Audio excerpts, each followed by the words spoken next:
Hi folks, it's Daniel here, barrister practicing in London. I just came out of the High Court dealing with an injunction application against the bank for authorised push payment fraud.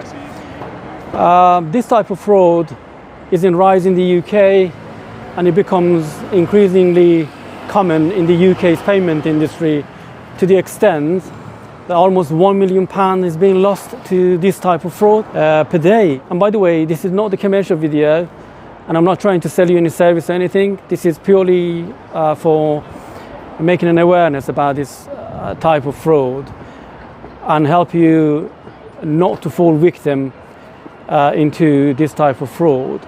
And some of you watching this video may, in the process of buying or selling properties, transferring money for digital asset or in the course of business, and that makes you a target for this type of fraud.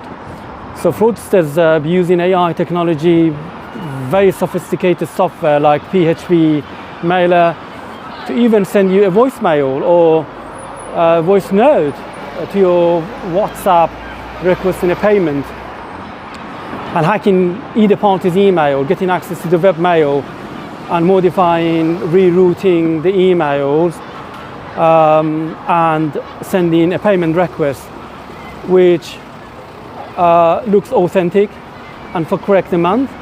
So that's why it does not arouse suspicion.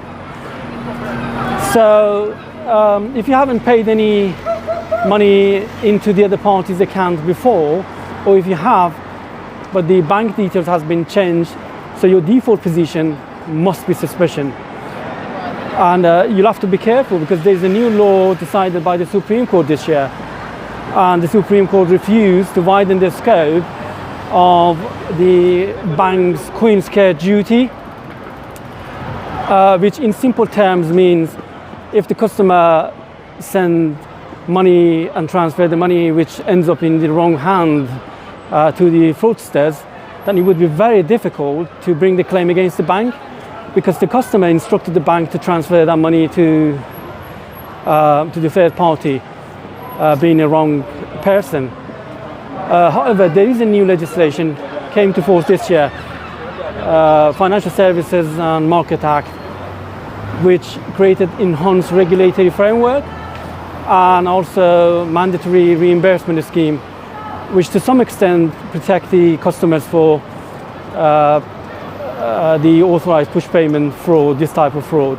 But it comes with some caveat, and the main important caveat is the customer must have made a payment by a faster payment scheme. So faster payment scheme is only covered by this mandatory reimbursement schemes. The other method, for example, BACS, CHAPS, MasterCard, Visa, they're not covered. So if the customer sends money via the other method, then the regulator won't be able to request the bank to make the reimbursement. So remember, faster payment scheme must have been used.